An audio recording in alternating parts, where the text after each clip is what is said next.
السلام عليكم ورحمة الله وبركاته. محاضرتنا النهاردة هتكون بعنوان whooping cough, bronchitis and bronchiolitis. وهكون معاكم أنا دكتورة شيرين طه، أستاذة الميكروبيولوجيا الطبية والمناعة بالقسم. The ILOs of our lecture today are explain pathogenesis, clinical manifestations, laboratory diagnosis and the prevention of whooping cough. List the causative agents of bronchitis and bronchiolitis and describe their clinical manifestations. And finally, explain the pathogenesis of respiratory syncytial virus as a common cause of bronchiolitis. نبدأ بقى محاضرتنا بالكلام عن الووبينج كاف أو البرtussis. This disease remains a significant cause of morbidity and mortality in children below 2 years of age. What is the causative agent of whooping cough or pertussis disease? من الاسم كده pertussis يبقى causative agent Bordetella pertussis. What is the morphology of this agent? These bacteria are short gram-negative Coccobacillus. ليه بنسميها Coccobacillus؟ لأن هي باسيلاي بس قصيرة فبنسميها Coccobacillus. Classification: most important human pathogens include two species, Bordetella pertussis, Bordetella parapertussis. Bordetella pertussis causes whooping cough, while Bordetella parapertussis causes mild form of whooping cough-like disease. What are the virulence factors of Bordetella pertussis? البورديتيلا pertussis ليها مجموعة كبيرة من الفيرولنس فاكتورز، وكل واحد منه ليه وظيفة بيأديها ومفروض نكون عارفين ايه هي، لأن هي ممكن تيجي كتير في الام سي كيو. نبدأ بقى بأول فيرولنس فاكتور، البايلي. البايلي وظيفتها ثابتة في كل البكتيريا وهي الاتاتشمنت and الادهيشن. البايلي أو بنسميها فيمبريا، نفس الاسم أو نفس المعنى. Paili help attachment of the organism to the cilia of the epithelial cells. Number 2, fimbrial hemagglutinin. ده بروتين معين موجود في الفيمبريا بتاعة البورديتيلا pertussis، هو كمان بيساعد في الادهرنس of the organism to the ciliated epithelial cell. ايه كمان؟ عندي الكبسول. الكبسول دايما نقول وظيفتها ايه؟ انتي فاجوساتيك. وبما ان البورديتيلا pertussis جرام نيجاتيف فعندها اندوتوكسين. البورديتيلا ليها مجموعة من التوكسينز بتطلعها. اول واحد هنتكلم عليه وهو البرتاسس توكسين. برتاسس توكسين. طب البرتاسس توكسين ده بيعمل لي ايه ومسؤول عن ايه في الكلينيكال مانيفستيشن اوف ذا ديزيز؟ اول حاجة البرتاسس توكسين بيعمل لي ستيميوليشن لادينايليت سايكليز. بيعمل لي ستيميوليشن لادينايليت سايكليز. الادينايليت سايكليز لما يحصل له ستيميوليشن ده هيزود لي الفورميشن اوف السايكليك AMP. الفورميشن اوف السايكليك AMP which in turn lead to respiratory mucosal edema and this edema leading to severe cough. احنا بنسميها whooping cough لان من المانيفستيشنز الشهيره ليها قوي الكف. وسبب السيفير كف هو البرتاسس توكسين بيدوروا في زياده الادينايل سايكليز والسايكليك AMP. بيعمل ايه كمان البرتاسس توكسين او ليه دور في ايه تاني؟ سترايكنج ليمفوسايتوزس. احنا لما نيجي نعمل عيان CBC بلاقي عنده ليمفوسايتوزس. طب سبب الليمفوسايتوزس دي ايه؟ البرتاسس توكسين. ازاي هيسبب لي الليمفوسايتوزس؟ لان هو بيعمل impairment of the entry of the lymphocytes to the lymphoid tissue as spleen and lymph nodes. بيمنع دخول الليمفوسايتس في الليمفويد تيشوز، وبالتالي طالما هي ما دخلتش جوه الليمفويد تيشوز فبتزيد جدا في البلاد وتسبب lymphocytosis. ايه بقى باقي الفيرولنس فاكتورز اللي بتمتلكها البورديتيلا بيرتاسس؟ The organism synthesizes adenylate cyclase enzyme. طب ايه وظيفة الادينايليت سايكليز المصنع بالبورديتيلا بيرتاسس؟ This adenylate cyclase, when taken up by the phagocytic cells, can inhibit their bactericidal activity. يبقى احنا دلوقتي قلنا 2 adenylate cyclases. واحد السلايد اللي فاتت لما اتكلمنا عن البرتاسس توكسين وقلنا ان هو بيعمل stimulation adenylate cyclase، بس الادينايليت سايكليز دوت بيبقى موجود في الهوست سيلز.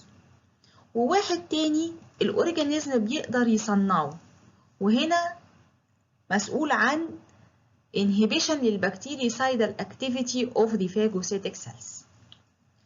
ايه كمان من ضمن الفيرولنس فاكتورز؟ عندي تراكيال سايتوتوكسين. التراكيال سايتوتوكسين ده fragment of the bacterial peptidoglycan، ده جزء من البيبتايدوجلايكان اللي موجود في السيل وول اوف دي بكتيريا. طيب البكتيريا بتقدر تستخدمه في ايه؟ بتعمل دامج للسيليتد cells of the respiratory tract. افتكروا ان هو من اسمه سايتوتوكسين يبقى ليه تأثير قاتل على الخلايا. بيعمل لي again damage the ciliated cells of the respiratory tract. ايه كمان؟ ديرمو نيكروتيك توكسين، واسمه هو نيكروتيك هيقول لي على طول ايه الاكشن اللي هيعمله. It leads to necrosis and sloughing of the ciliated epithelial cells of the respiratory tract. What is the pathogenesis of pertussis disease or whooping cough? This disease is highly contagious disease that occurs primarily in infants and young children. هنا البورديتيلا بيرتاسس بتعمل انفكشن للتراكيوبرونكيولز. Bordetella pertussis remain localized on the respiratory epithelial cells and don't invade. The organism adhere to the cilia by filamentous hemagglutinin and pili. And the organism will multiply on these ciliated epithelial cells of the trachea and the bronchi with interference with the ciliary action. What is the ciliary action? The cilia move to keep the airways clear of mucus and dirt, allowing us to breathe easily without irritation. So, if there is interference with this ciliary action, this will lead to accumulation of the mucus with prevention of its expulsion. There is processive destruction of the cells of the respiratory epithelial cells by the tracheal cytotoxin. Also, there is a necrosis and the sloughing of the respiratory epithelial cells with liberation of other toxins which lead to irritation of the surface of the epithelia, leading to coughing. Which toxin has a role in coughing? Yes, it is the pertussis toxin via stimulation of the adenylate cyclase enzyme, which in turn lead to increase in the cyclic AMP, which leads to respiratory edema and severe cough. The prevention of expulsion of the mucus by the adherent organism on the surface of the cilia of the respiratory epithelial cells, leading to the obstruction of the terminal bronchioles with the mucus plugs formed. This leads to diminished oxygenation, and diminished oxygenation in turn leads to convulsions. Sometimes there are secondary bacterial invaders like staphylococci or Haemophilus influenzae, leading to bacterial pneumonia. What are the stages of pertussis disease or whooping cough? At first, there is incubation period ranging from 2 to 3 weeks. Then the onset of the disease. And the disease has 3 stages. Catarrhal stage, which range from 1 to 2 weeks. Then paroxysmal stage, which lasts from 1 to 6 weeks. And convalescent stage, which lasts from weeks to months. And as you know, the disease is highly communicable, and the patient can be infectious from the onset of the disease up to 3 weeks after the start of the paroxysmal cough during this period. What are the clinical manifestations of whooping cough? As we just said, there is incubation period, about 2 weeks up to 3 weeks. And during the catarrhal stage, the patient has mild cough and sneezing and is highly infectious. While during the paroxysmal stage, there is severe successive attacks of cough followed by deep inspiration, giving the characteristic whoop, صياح الديك. عشان كده المرض اتسمى whooping cough. After that, during the convalescent stage, the patient complains of chronic cough, which may last for weeks. What are the complications of pertussis disease or whooping cough? Cyanosis, convulsions, and these occur due to the hypoxia. Subconjunctival hemorrhage due to the pressure effects of severe cough. Vomiting, which can occur after or during the cough attack. Secondary bacterial infection as pneumonia, and this is the most common complication and the cause of most pertussis-related diseases. What is the laboratory diagnosis of whooping cough or pertussis disease? زي ما انتوا عارفين ان اي infectious disease عشان اشخصه لازم يكون عندي سبيسمن. ايه هي السبيسمن اللي انا ممكن اخدها وهعمل بيها ايه في حالة الووبينج كاف؟ ممكن اخد عينة بلاد. طب هدور فيها على ايه؟ اعمل complete blood count. هلاقي ايه؟ هلاقي ليمفوسايتوزيس. طب الليمفوسايتوزيس دي جاية منين؟ البرtussis توكسين بيمنع الانتري of the lymphocytes into the lymphoid tissue، وبالتالي its number in the blood increase. طيب ممكن نعمل ايه تاني من عينة البلاد؟ ممكن افصل السيرم واعمل serological diagnosis اني ادور على ال specific antibody by method like الإليسا. هل في عينات تانية ممكن اخدها واعمل بيها ايه؟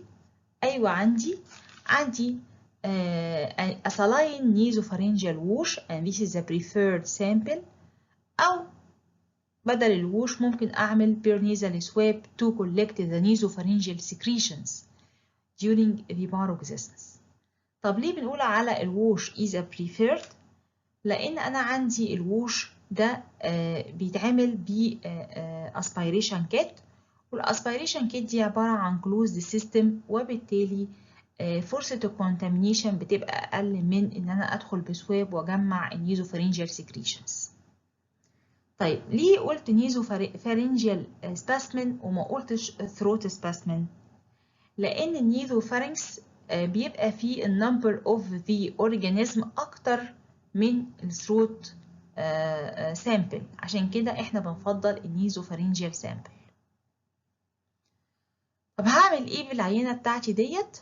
ممكن أعمل molecular diagnosis إن أنا أدور على ال specific nucleic acid of the organism بmolecular method زي ال PCR، أو إن أنا بستخدم السامبل دي for culture for the isolation and identification of the causative organism. السامبل بتاعتي اللي أنا أخدتها سواء النيزوفارينجال aspirate or النيزوفارينجال swab، قلنا إن أنا ممكن أعمل culture for isolation and identification. طب عشان اعمل الكالتشر ديت لازم اكون عارفة ايه هي السلكتيف كالتشر ميديا المناسبة عشان افصل البورديتيلا بيرتاسس. يا اما بزرع على بورديت جنجو ميديم، ودي تراديشنال كالتشر ميديم، دي داخل في تكوينها بوتيتو وجليسرول وبلاد اجار مع بنسلين. او الاحسن ان انا ازرع على تشاركول بلاد اجار. التشاركول بلاد اجار احسن ليه لان هي بتديني بيتر جراس. باخد الطبق بتاعي وبحطه في الانكيبيتور من 3 إلى 5 أيام. طب متوقع ان الاورجانيزم بتاعي يديني كولونيز شكلها ايه وتأثيرها ايه على البلاد اجار اللي موجود في الميديم؟ بيديني هيموليتيك سموث convex and shiny mercury drops columns. طب اتأكد ازاي والله ان الكولونز اللي عندي دي بتاعة البورديتيلا بيرتاسس؟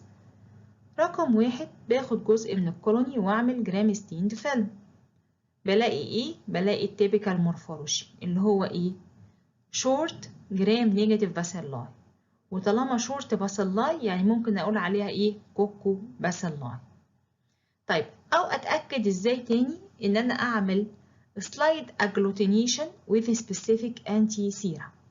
يعني بجيب جزء من الكولوني وبضيف عليه specific antibody واشوف هل هيحصل اجلوتينيشن ولا لا. او ان انا اضيف على جزء من الكولوني دوت specific antibody labeled with الفلوروسين واشوفه تحت الامينوفلوريسنس مايكروسكوب. هنا في بس نقطة بما اني ذكرت الكالتشر، اني عايزة اقول لكم ان انا لو خدت عينة البلاد وعملت بلاد كالتشر هلاقي البلاد كالتشر ديت always negative. ليه؟ لان لو تفتكروا في الباثوجينيسيس احنا قلنا ان الاورجانيزم بيكون limited to the respiratory epithelial cells with no invasion، يعني ما بيدخلش على البلاد ستريم. فلو عملت blood culture هلاقيها negative. How to prevent the whooping cough. Specific prevention. لو أنا عندي حالة whooping cough يبقى أنا مفروضة عشان أحمي الكلوز contacts، إحنا قلنا إن الديزيز دوت highly communicable والبيشنت بيكون highly infectious في certain time. طيب الكلوز contacts دولت المعرضين باستمرار للعدوى أديهم إيه؟ أدي prophylactic administration of erythromycin for 5 days. ممكن أدي فاكسين. طب إيه أنواع الفاكسينز اللي ممكن أديها للشخص عشان أحميه من الووبينج كاف أو البرتاسس ديزيز؟ عندي الدي بي تي فاكسين أو بيسموه التطعيم الثلاثي لأنه فيه ديفتيريا تيتانوس and whole killed pertussis فاكسين. ده بيتاخد obligatory وروتين in Egypt to all the children at 2, 4 and 6 months of age. ده مكوناته ايه لو حبينا نقول تاني؟ whole killed vaccine of pertussis with diphtheria and tetanus toxoid. ده ليه side effects في minor number of cases. في بعض الحالات البسيطة بيظهر فيه side effects زي ايه؟ زي الconvulsions and encephalopathy. الفاكسين دوت بيكون approved for children under the age of 7. هو أصلا وقت التايمنج دوز بتاعته تتاخد عند 2 و4 و6 شهور من العمر. النوع التاني من الفاكسين اللي ممكن استخدمها for protection of the whooping cough diphtheria, tetanus and acellular pertussis vaccine بيتسمى جي-تاب. طب يفرق ايه ده عن الدي بي تي اللي احنا لسه متكلمين عنه؟ يفرق ان انا في الدي بي تي العادي انا مستخدمه the whole bordetella pertussis bacterial cell. هنا لا، انا عملت development of more purified acellular bordetella pertussis، اخدتش كل البكتيريال سيل انما اخدت ايه؟ الاندوتوكسين، التوكسايد، الفيلامنتس hemagglutinin and the fimbria of the Bordetella pertussis. These parts associated with diphtheria and tetanus toxoids in 3 doses، وأحيانا بيقولوا 4 doses عشان يكون في booster dose at 1.5 years of age. طب ليه أنا عملت كده واستخدمت highly purified forms of the acellular pertussis؟ علشان أقلل السايد effects. والفاكسين دوت approved for children under the age of 7 زيه بالظبط زي دي بي تي. طيب رجعنا عملنا modification للدي تاب ونتج عني فاكسين تاني اسمه التي داب. ايه الفرق بينه وبين الدي تاب؟ ان انا في التي داب مستخدمة reduced doses of the diphtheria and acellular pertussis vaccine، وده هتشوفوه بالسمول ليترز اللي احنا مستخدمينها. يعني انا هنا عندي التي كابيتال يعني the same dose of tetanus toxoid، الدي بقت سمول فانا مستخدمة lower dose of the diphtheria toxoid، الاي بي سمول يبقى مستخدمة lower doses of the acellular pertussis vaccine. طب ده بيتاخد لمين او مين اللي يقدر ياخده؟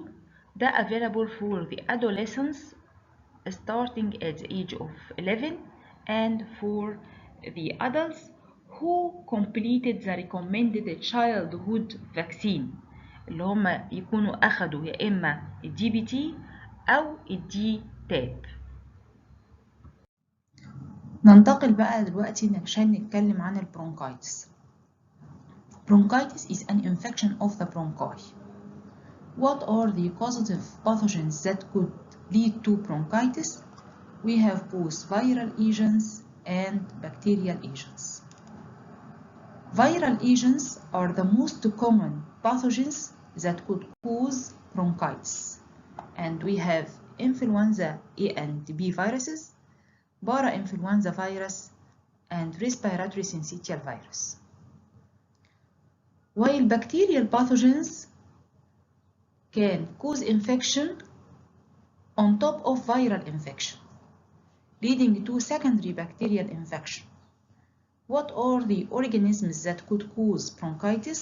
We have encapsulated strains of Haemophilus influenzae, Moraxella catarrhalis, Mycoplasma pneumoniae, and Streptococcus pneumoniae. What is the pathogenesis of bronchitis? Bronchitis is more common in winter season. And what is the predisposing factor for bronchitis? It is smoking. انتوا هتلاحظوا ان الناس المدخنين بيبقى عندهم باستمرار برونكايتس وعامله لهم كحه. طب ليه السموكينج is a predisposing factor for bronchitis? Because smoking lead to damage of the cilia, which in turn lead to inability to clear the mucus from the respiratory tract. عشان كده العيان بيفضل يكح يكح عشان يحاول يتخلص من الميوكس اللي موجود في البرونكاي. احنا لسه قايلين من شويه ان الفيرال انفكشن او الفيرال باثوجينز هي الموست كومن كوز اوف برونكايتس. فبيجي عندي العيان يجيله فيرال انفكشن، الفيرال انفكشن هيؤدي الى inflammatory response with mucus production and the patient try to clear this mucus by cough. What are the clinical manifestations of bronchitis? الحقيقة البرونكايتس ما بتبدأش كده برونكايتس وخلاص لوحدها، لا الأول بيبقى العيان عنده upper respiratory tract infection، وبعد كده الانفكشن ده بيمتد عشان يشمل البرونكاي. فبيجيله الأول symptoms of the upper respiratory tract infection like nasal congestion, scratchy sore throat, and perhaps low grade fever. الميزة الأساسية في البرونكايتس الكحة. العيان بيفضل يكح يكح with or without sputum production. The patients are afebrile يعني ما عندهمش حرارة أو may have low grade fever. On physical examination the patient may have expiratory wheezes. What is the laboratory diagnosis of bronchitis؟ ازاي هنقدر نشخص bronchitis؟ هل احنا محتاجين نعمل laboratory method for diagnosis؟ الdiagnosis is primarily based on clinical manifestations. لكن احيانا لو العيان عنده كف وفي production of sputum، انا ممكن اخد السبيوتم دوت واعمل له كلشر عشان اشوف هل في secondary bacterial infection حصل ولا ما حصلش، ولو موجود حصل بويتش اورجانيزم عشان اقدر ادي تريتمنت. نيجي بقى على اخر موضوع عندي في محاضرتنا النهارده وهو البرونكيولايتس. Bronchiolitis, it is an infection of the bronchioles. What are the causative agents of bronchiolitis؟ أول ما نقول bronchiolitis أول أورجانيزم ينط في دماغنا على طول هو respiratory syncytial virus. Respiratory syncytial virus is the most common pathogen leading to bronchiolitis. هل في حاجات تانية؟ أيوة في. The second most common pathogen that can cause bronchiolitis human metapneumovirus. إيه كمان؟ para influenza viruses, influenza virus, adenovirus and coronavirus. What is the pathogenesis of bronchiolitis؟ في الأول نحب نتكلم على مين هم الفئة المعرضين إن هم يحصل لهم bronchiolitis. Bronchiolitis is restricted to children below 2 years of age. طب ليه الأطفال في السن الصغير دوت هم بس اللي ممكن يجيلهم bronchiolitis؟ لأن البرونكيولز بتاعتهم في الإيدج الصغير دوت بيبقى ليها fine pores، ليها small diameter، بتبقى tiny airways or small airways. طب وإيه يعني؟ سهل جدا لو حصل inflammation إنها تتسد بسرعة وبسهولة. طيب ادي هنا البرونكيول في حالة البرونكيولايتس وفي حالة الهيلثي كونديشن. في حالة البرونكيولايتس هيكون في inflammation. الانفلاميشن ده هيعمل swelling في lining cells of the bronchioles، كمان هيؤدي إلى accumulation of mucus or mucus production in these bronchioles. طب ده هيعمل لي إيه أو هيتسبب في إيه؟ هيخلي الباسج of air to and from the alveoli severely restricted. كمية الهواء اللي هتكون موجودة وهتعدي من وإلى الالفيولاي هتبقى قليلة. طبعا ده لو قارنتها بكمية الهواء في حالة الهيلثي برونكيول. طيب البيشنت بقى هيظهر عليه ايه؟ هيظهر عليه cough, rapid respiratory rate or tachypnea and cyanosis. طبعا cough in a trial to get rid of the accumulated mucus. Rapid respiratory rate in trial to increase the amount of oxygen entering into the body. Cyanosis from the hypoxia. What are the clinical manifestations of bronchiolitis؟ بيبقى طبعا عندي طفل صغير تحت 2 سنين بيبتدي يبان عليه أعراض upper respiratory tract infections، وبعد كده يظهر symptoms of respiratory distress، لأن البيشنت بيحارب علشان يقدر يتنفس، فبيبان عنده تاكيبنيا، wheezing، nasal flaring and intercostal retraction. طب في severe cases لما الموضوع يكون more severe ويستمر لفترة أطول بلاقي عنده hypoxia, apnea and respiratory failure may occur. How to diagnose a case of bronchiolitis؟ The diagnosis is clinically، يعني أنا بعتمد على الكلينيكال manifestations في الدايجنوزس. ألاقي طفل سنه صغير وباين عليه الأعراض اللي احنا لسه قايلينها من شوية، ولو طلبت له اكس راي هلاقي المنظر دوت اللي هو فيه هايبر انفليشن اوف ذا شيست. الهايبر انفليشن ده بيحصل نتيجة ايه؟ small airways obstruction and air trapping. small airways obstruction and ear trapping. احنا قلنا ان السبب الرئيسي والاساسي للبرونكيولايتس هو respiratory syncytial virus، فطبيعي ان انا اعرف كل الداتا اللي على الريسبيراتوري syncytial virus. ايه هي البروبرتيز بتاعت الريسبيراتوري syncytial virus؟ It belongs to the paramyxoviruses. زي مين اخدنا المرة اللي فاتت؟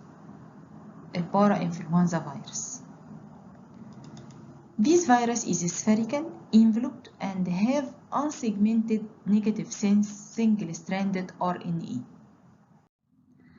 Respiratory syncytial virus possesses 3 integral membrane proteins. Number 1, the G protein, and this G protein is attachment glycoprotein for the attachment to the host cell.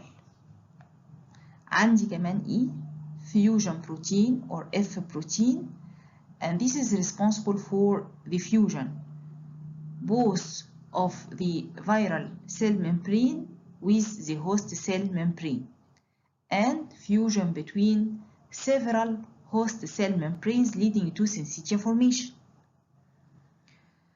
And small short hydrophobic protein, and this is an ion channel. What is the spectrum of diseases of respiratory syncytial virus? It differs according to the age of the patient, to the immune status, and the associated chronic disease. In infants and the children below 2 years of age, respiratory syncytial virus is the most important cause of bronchiolitis and pneumonia. While in young children, respiratory syncytial virus is an important cause of otitis media. In adults, it is a cause of common cold, while in elderly or adults with heart and lung diseases or in immunocompromised patients, respiratory syncytial virus can cause pneumonia. Respiratory syncytial virus can cause infection in healthcare personnel, and about 50% of the personnel working in the infant wards may become infected. And most of the infected healthcare personnel are asymptomatic.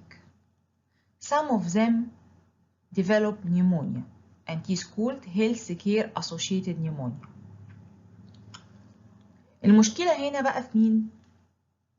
في الاسيمتوماتيك healthcare personnel، لأن هما بيجيلهم العدوى وبيبقوا اسيمتوماتيك فبيستمروا في الشغل. طب برضو المشكلة جاية منين؟ إن بيحصل فيه حوالي 15% إلى 20% من الانفكتد بيرسونيل دول إن بيكون فيهم asymptomatic shedding of the virus، يعني هم infected ومعندهمش أعراض، ونسبة منهم بيعملوا shedding للفيروس حواليهم. Therefore, they may play a role in transmission to the hospitalized patient. What is the mode of transmission of respiratory syncytial virus? Respiratory syncytial virus can spread when an infected person coughs or sneezes من غير ما يتبع الكف والسنيزنج اتيكيت. ايه اللي هيحصل؟ هيطلع رذاذ، هتطلع دروبلتس اثناء الكافينج اور السنيزنج. الدروبلتس ديت بتنتشر حواليه، and if you stand near by him, these droplets can enter through eyes, nose, or mouth. Or the respiratory syncytial virus can spread via indirect contact with an infected surface. ازاي؟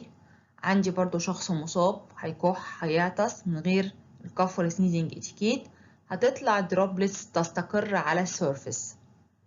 يجي أي شخص آخر يروح لامس السيرفس دوت بإيده، وبعد ما يلمسه بإيده يلمس الفيس من غير ما يغسل إيده. هيروح الفيروس داخل برضو عن طريق الآيز والنوز والماوس.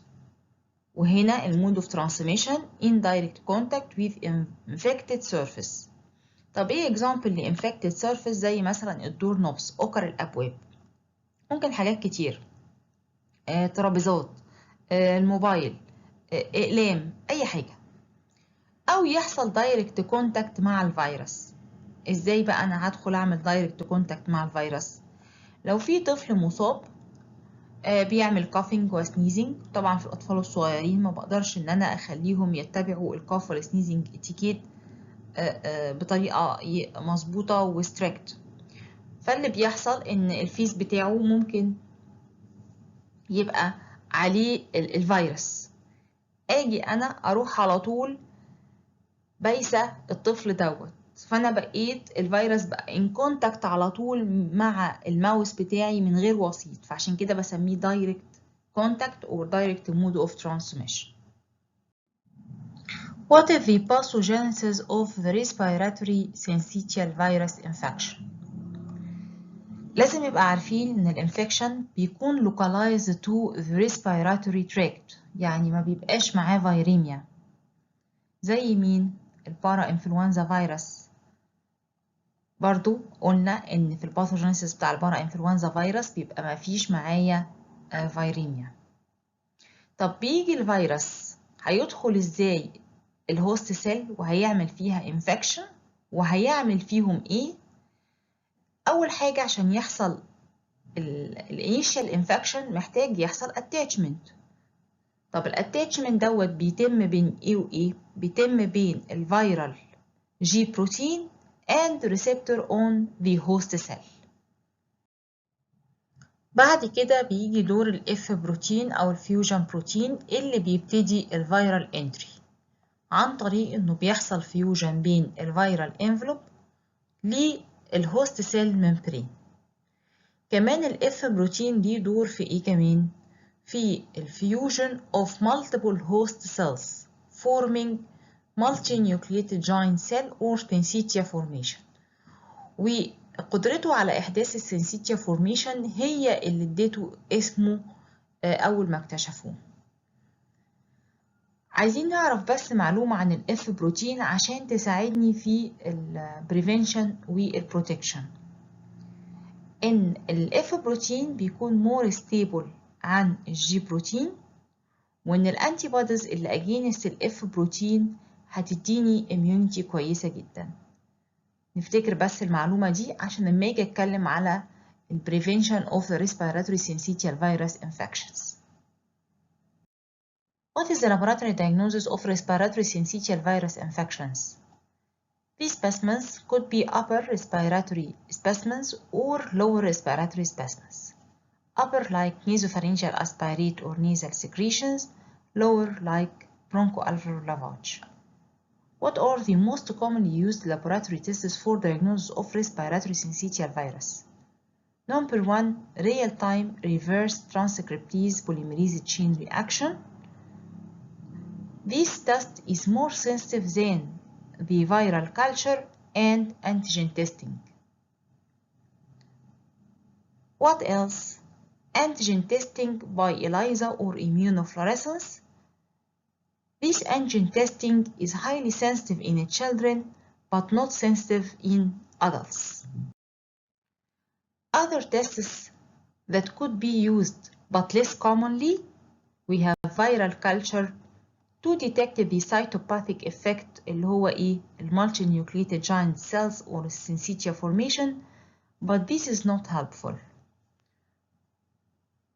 We could also do serology for detection of the fourfold or greater rise in the antibody titer. But it is usually only used for research and surveillance studies. يبقى أنا لما أقول إزاي أعمل laboratory diagnosis لحالة respiratory syncytial virus هيجي في المقدمة ال PCR. والله لو الطفل صغير ممكن كمان أعمل له antigen detection بimmunological method زي الاميونوفلوريسنس أو الإلايزا. ممكن أعمل الحاجتين دولت زي ما اتفقنا، ولكن دولت less commonly used.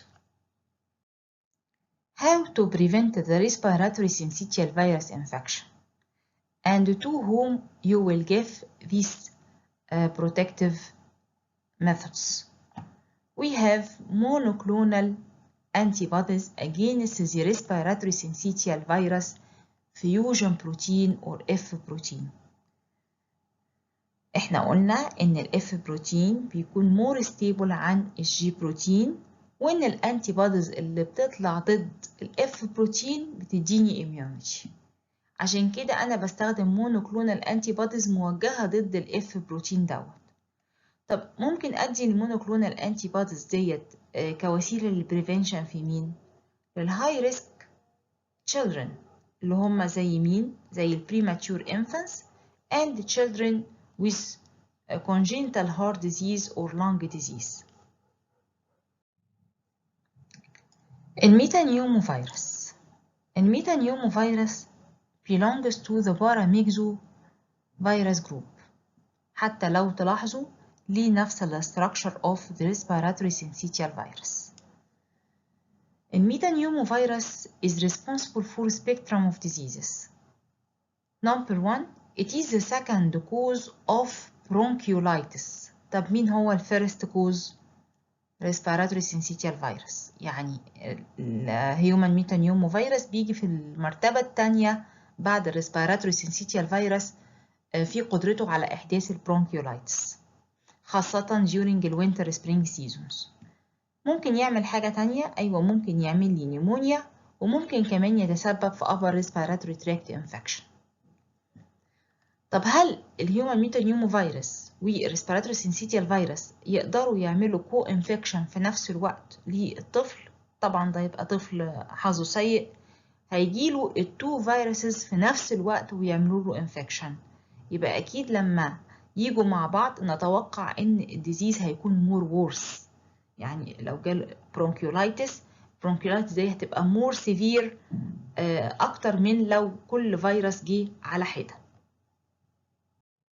ازاي اقدر اعمل لابوراتوري دايجنوزس للهيومن ميتانيوموفيروس انفكشن؟ المفروض ان انا باخد سبيسمن، والسبيسمن برضو بتكون according للسايت اوف انفكشن. يعني لو في الابر ريسبيراتوري تراكت هاخد upper respiratory specimens، او في اللور هاخد lower respiratory specimens. لكن عامة السبيسمنز بتبقى نيزوفارينجال اسبيريت او نيزل سكريشنز. طيب بدور على ايه؟ ممكن ادور على الفيرال نيوكليك اسيد بموليكولار ميثودز زي الريفرس ترانسكريبتيز PCR، او اعمل ديتكشن للفيرال انتيجينز بإيميونولوجيكال ميثود زي الإلايزا او الاميونوفلوريسنس. وهنا ده منظر للاميونوفلوريسنس بوزيتيف واميونوفلوريسنس نيجاتيف. انا هنا عندي اهو الفلوريس لونه اخضر، اني باخد السبيسمن وبضيف عليها السبيسيفيك انتي بودي ليبلد ويز فلوروسين داي. والله لو السبيسمن فيها السبيسيفيك فيرال انجين هيروح ماسك فيه السبيسيفيك انتي بودي، وابص او افحص السلايد بالاميونوفلوريسنت مايكروسكوب هلاقي فيه فلوريس. وقلنا لون الفلوريس دايما بيكون على حسب الضاي اللي انا مستخدمها. بكده نكون خلصنا محاضرتنا النهارده. وبرضو تاني بأكد أنا على استعداد لتلقي أي سؤال. أي حد عنده أي تساؤل يبعت لي سؤاله على الإيميل بتاعي اللي موجود في أول سلايد من البرزنتيشن. استنوا بس قبل ما تقفلوا سؤال كده على الماشي سريع. List the virulence factors of the Bordetella pertussis. قادرين نفتكر؟ على العموم الإجابة في السلايد الجاية. هنا السلايد ديت مجمعالي كل الفيرولنس فاكتورز اللي عند البورديتيلا بيرتاسيس. عندها الفيمبريا والفيمبريا الهيماجلوتينين دول بتستخدمهم فور اتاتشمنت اند ادهيجن. عندها الكبسول انتي فاجوسيتك. عندها بما انها جرام نيجاتيف يبقى عندها الاندوتوكسين. عندها بيرتاسيس توكسين وده قلنا مسؤول عن الكف اند الليمفوسايتوزس. عندها تراكيال سايتوتوكسين اللي هو بيبتايدوجلايكان، جزء من السيل وول بتاعها، وده مسؤول عن cytotoxicity and damage of the ciliated epithelial cells of the respiratory tract. عندها dermonecrotic toxin زي ما قلنا الاسم بتاعه بيدل على الفانكشن بتاعته، وهي necrosis and sloughing of the respiratory ciliated epithelial cells. والأورجانيزم نفسه بيعمل لي سينسز لأدينايليت سايكليز توكسين، وده قلنا إن الفانكشن بتاعته بتعمل inhibition للبكتيريسايدال activity of the phagocytic cell. وفي الآخر الجملة المعهودة Thank you.